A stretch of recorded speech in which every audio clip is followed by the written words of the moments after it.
Hello everyone and welcome to Mexico. This is Inside Rugby and my name is Mark. I'm a Kiwi rugby fan who's living here in beautiful Cancun in Mexico. In this video I'm going to talk about the game that was played yesterday between Munster and the Ospreys. Yes, Graham Rowntree's team from Munster taking on Toby Booth's team from Ospreys in Wales, and of course the only Welsh representation in the URC 2024 playoff finals this year. So it was going to be really interesting to see how Ospreys would go. Munster were favourite for this game, but could they live up to the hype, and were they going to be able to deliver when it really counted in this form of knockout rugby? Well, let's get into the video and find out what happened.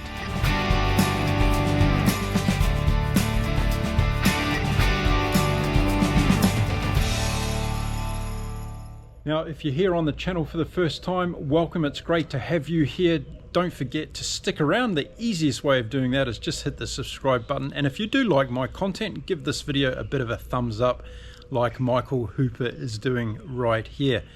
And if you're a regular viewer of my channel, welcome back. It's great to have you here. Don't forget the rules, and the rule is make sure you leave a comment about the video and tell me what your thoughts are around this particular game.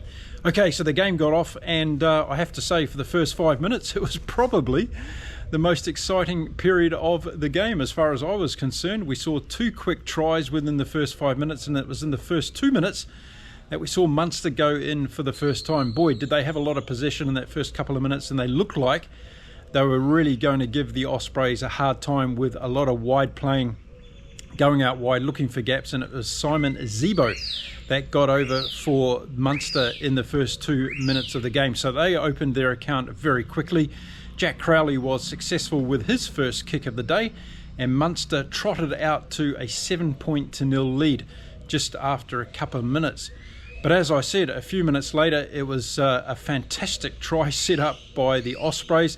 They took a quick tap penalty. There was a fantastic reverse pass by Williams, found Giles, and Giles went off to score the try, and he looks obviously very, very dangerous for the Ospreys. And I was thinking if he could get more of the ball today, we could see the Ospreys score a couple of tries against this Munster team. However, so the 14,000 people that jammed into the park to watch this game were pretty pleased, I guess, after the first few minutes of seeing two tries in the game, but the Munster crowd probably wanted to see more from Munster. So we had a scoreline of 7-all after just 5 minutes of play. Was this going to be a high-scoring affair, or was the game going to turn into another direction? Well, we had to wait quite a few minutes before the next score in the game, and that came way of Munster. And it was in the 18th minute of the game that Munster went over for their second try of the game. It was a good try. It was built on the back of several phases, and Scannell went over for a good rolling Moore try. And that set Munster on a course to obviously put more points on the board. Jack Crowley was successful with his second conversion of the day, and Munster jumped out to 14 points to 7 after 20 minutes. Up until that stage of the game, an important element I was watching was the scrums, and I thought the scrums in this game were going to be very, very interesting, because we had obviously the likes of Dewey Lake in there for the Ospreys, and we had a strong Munster front row as well. But the scrums were a little bit scrappy. The referee was having trouble getting them under control, and there were penalties going both sides when it came to scrum time. So that was something that needed to be sorted out as the game went on. After Munster scored that second try, the Ospreys' defence improved quite a lot, and Munster found it difficult to get through the Ospreys' defence. Tipperick was playing fantastic for the Ospreys. He was showing a lot of energy, and of course a player that Wales would love to have in their side to be playing against the Springboks in a couple of weeks' time. But yeah, he was really showing out for the Ospreys pack. He was so fast in the breakdown. He was doing some really good work, but he was also doing some great tackles in that first line of defence for the Ospreys. And yeah, for me, he was one of the standouts in the early stages of the game. Well, so the next scoring opportunity came way of Munster in the 26th minute. Indiscretion from Ospreys in a breakdown, not releasing the ball. And Jack Crowley came up and had another opportunity to have a successful kick at goal, this time from a penalty. He was successful, and Munster went out to a lead of 17 points to 7 after 26 minutes of the game. But I must say, I was impressed with Ospreys' defence up until this stage. I thought Munster had the ability to be able to get around the Ospreys and get through them. They weren't showing this at that time. We had 2 tries to 1, of course, at this stage of the game, and we only had about 10 minutes left until half-time. Could the Ospreys hang out until half-time and actually come into the second half with an opportunity in this game to get back into it? I thought that might be a possibility in the way they were playing.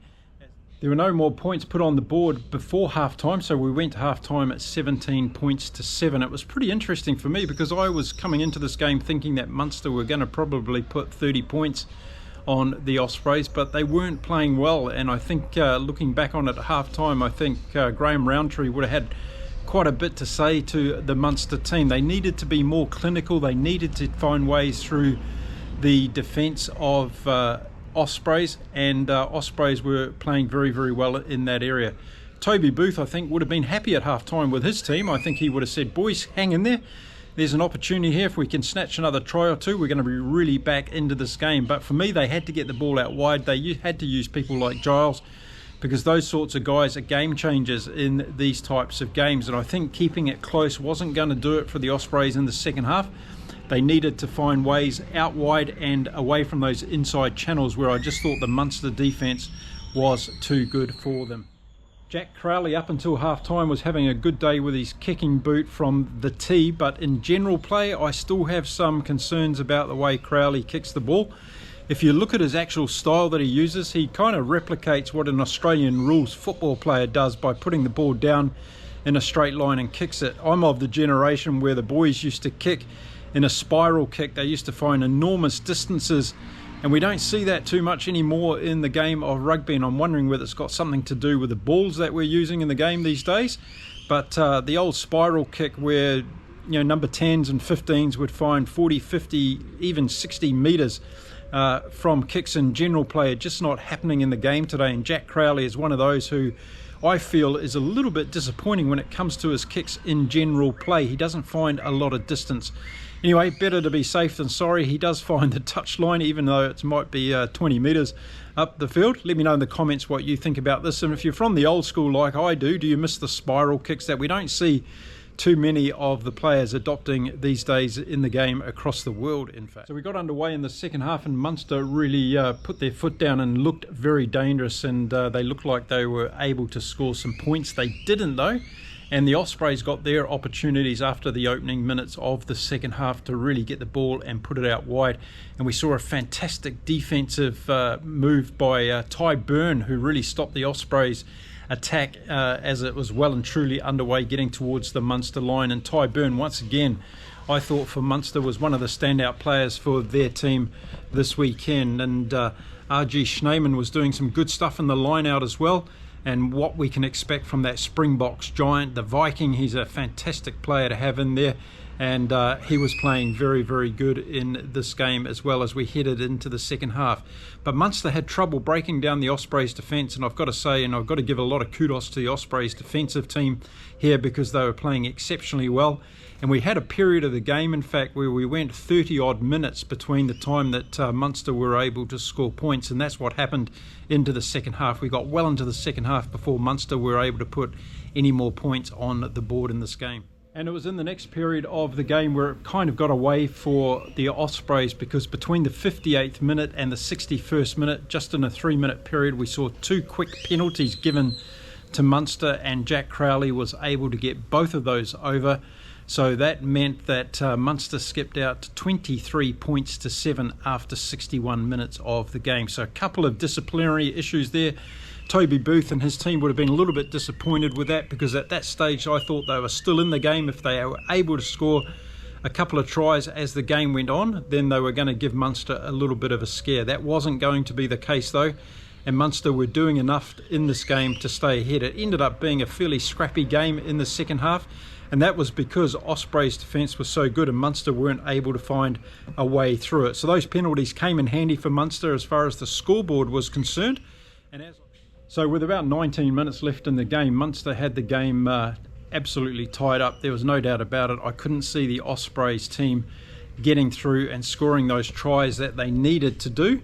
And they were having a bit of a rough patch in the second half, the Ospreys, because they hadn't scored any points in the second half as the game went on. So Munster, from a defensive point, were doing well there, but I just thought Ospreys were a little bit clueless when it came to their attacking plays. They did a lot of lateral movement across the field on different occasions.